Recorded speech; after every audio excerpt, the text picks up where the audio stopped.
Le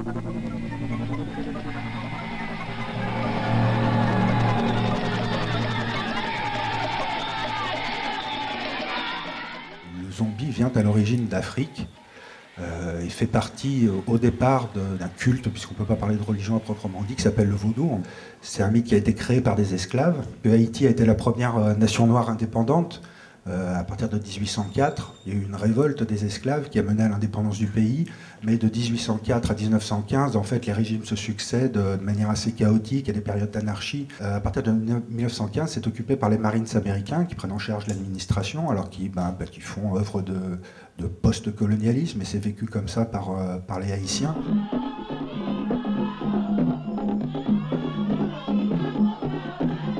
Haïti devient une espèce de sujet à la mode à partir des années 20. Et parmi tous ces voyageurs qui vont faire du tourisme dans ce qu'on n'appelle pas encore le tiers-monde, mais avec un petit peu le même état d'esprit, se trouve un homme qui s'appelle William Seabrook, qui est lui un espèce de grand voyageur qui se fuit un petit peu à travers le monde, qui a déjà voyagé en Afrique francophone, qui a ramené des bouquins un petit peu sensationnels sur le cannibalisme, il dit avoir mangé de la chair humaine, etc. Il se rend en Haïti en 1928 et il en ramène un bouquin qui s'appelle Magic Island, qui sera traduit l'année suivante en 29 en France sous le titre L'île magique, qui paraît chez Gallimard. Et dans ce livre, il dit avoir rencontré des zombies, c'est-à-dire des morts qui travailleraient dans les champs de canne. Et à partir de là, le phénomène est lancé. Zombie! Le zombie va s'occidentaliser. On passe de quelque chose qui était un mythe créé par des esclaves à une figure monstrueuse et qui s'associe en fait aussi à tous ces préjugés qu'on peut avoir sur l'autre en général à cette époque-là. Et donc on transpose tout un certain nombre aussi de méthodes pour les occidentaliser, pour les rendre aussi compréhensibles pour le public, et pour les producteurs, les scénaristes. Il y a tout un travail qui est fait pour rendre ça compréhensible à un public américain des années 30. Donc on le voyait, il y a beaucoup de gros plans sur ses yeux. Ça rejoint toutes les idées qui sont en vogue à l'époque de l'hypnotisme, du mesmérisme. On replace ça dans un contexte magico-scientifique très occidental.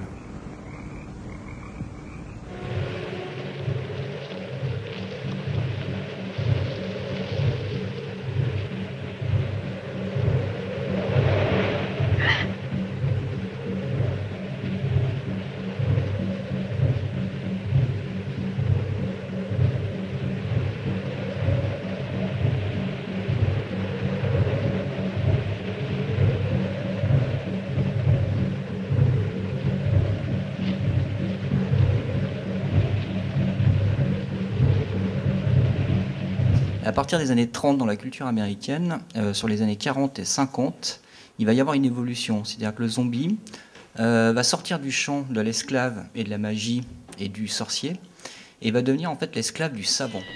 With this our people make live the dead. Master, this is good. Starring George Coulouris as Il y a des personnages qui apparaissent, donc c'est des savants fous qui se mettent à créer donc, des armées de zombies, de morts vivants. Dans les années 30, dans les années 40, ça sera généralement un savant fou qui sera de l'ordre plutôt de, nazi. Donc on renvoie à tout le contexte de la guerre. Après la fin de la Deuxième Guerre mondiale et le début de la guerre froide, on va basculer vers le savant fou communiste.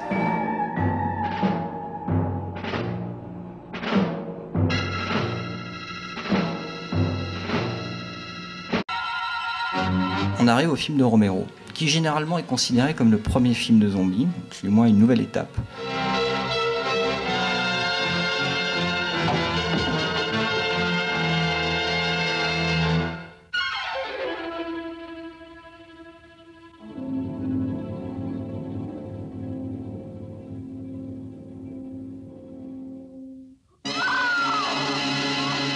Et le film de Romero, au bout du compte, est une synthèse de toutes ces années passées depuis les années 30.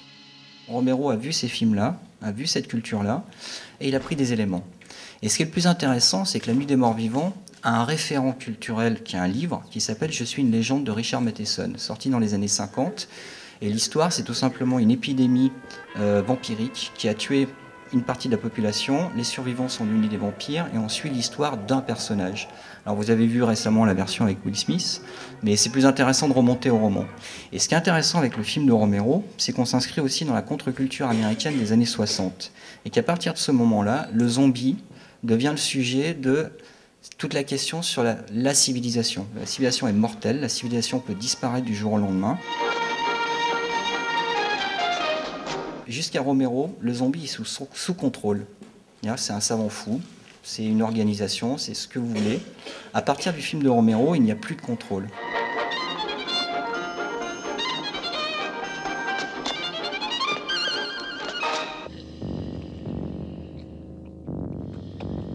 Et il devient aussi cannibale, ouvertement cannibale, même si dans d'autres films auparavant il attaquait les gens avec ses dents, et contagieux.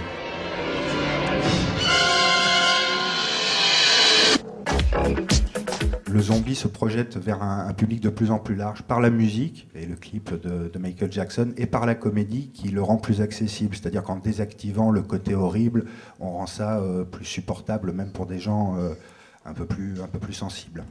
Et puis effectivement, ça va suivre, nous, de notre point de vue, jusqu'au début des années 90, le fil du cinéma d'horreur, c'est-à-dire à la fois la surenchère, et en même temps, de plus en plus de comédie, de plus en plus de second degré, qui fait que finalement, l'horreur perd de son attrait originel, quoi, puisque ça ne fait plus vraiment peur.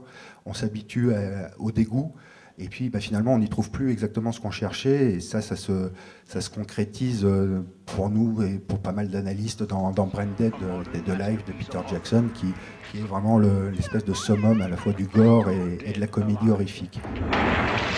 Party's over. Je l'ai enterré dans la cave. Je l'ai enterré dans la cave. Elle repose en paix pour l'éternité. Ouroboros is on the eve of its appearance.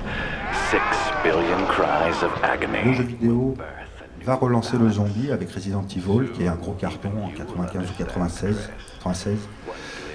qui est un gros carton partout, qui modernise lui aussi un petit peu le zombie, qui est plus rapide, parce que grâce à l'informatique, on peut faire des jeux de plus en plus rapides, et puis affronter des zombies vivants, ce serait pas très intéressant. Il est mutant aussi, son origine est différente, on se rapproche des thématiques qui sont celles des années 90, depuis la fin des années 80, le sida, etc., les grandes épidémies, ce qu'on retrouve encore aujourd'hui.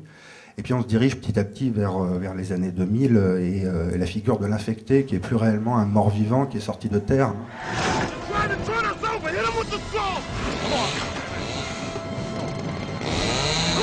Les années 2000, effectivement le grand succès du zombie, donc c'est avec l'adaptation du jeu vidéo, mais c'est surtout aussi avec 28 jours après.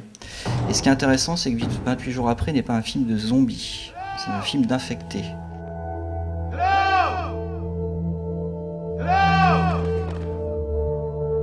Et à partir de ce moment-là, tous les films qui vont sortir, un bon paquet, vont conserver l'idée du zombie, mais en même temps l'idée de l'infecté.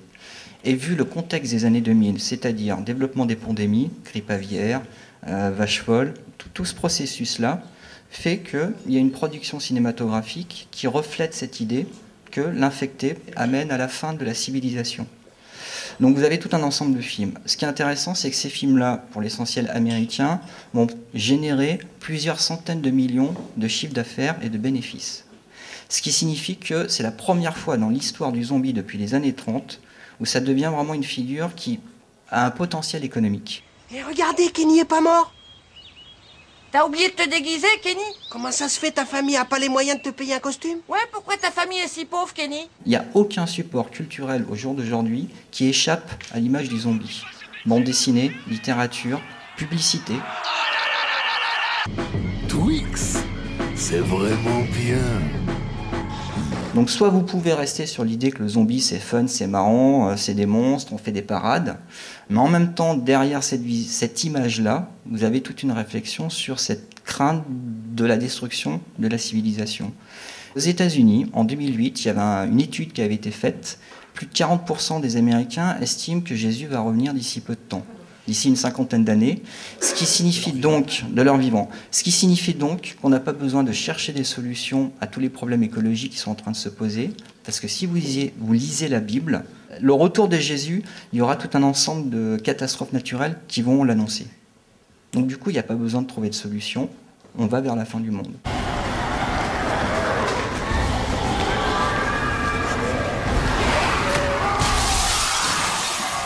Alors, Je suis une légende, les vampires sont faits effectivement en image de synthèse. Il y avait eu un tollé des maquilleurs hollywoodiens qui essayaient de convaincre comme les producteurs que c'était pas plastiquement ce qu'il y avait de mieux.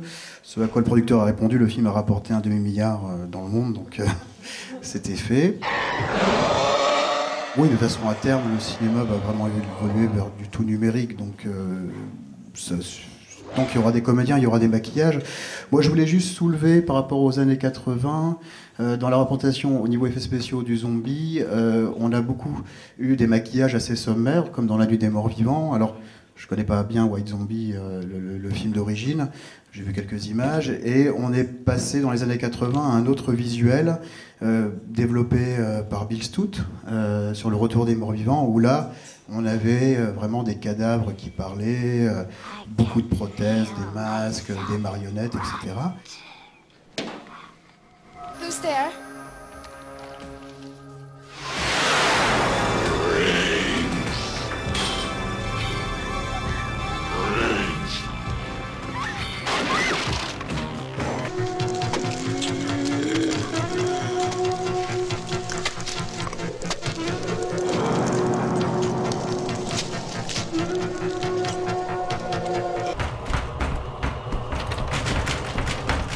En revenant vers les infectés, on est revenu vers des maquillages effectivement plus sommaires et moins prosthétiques.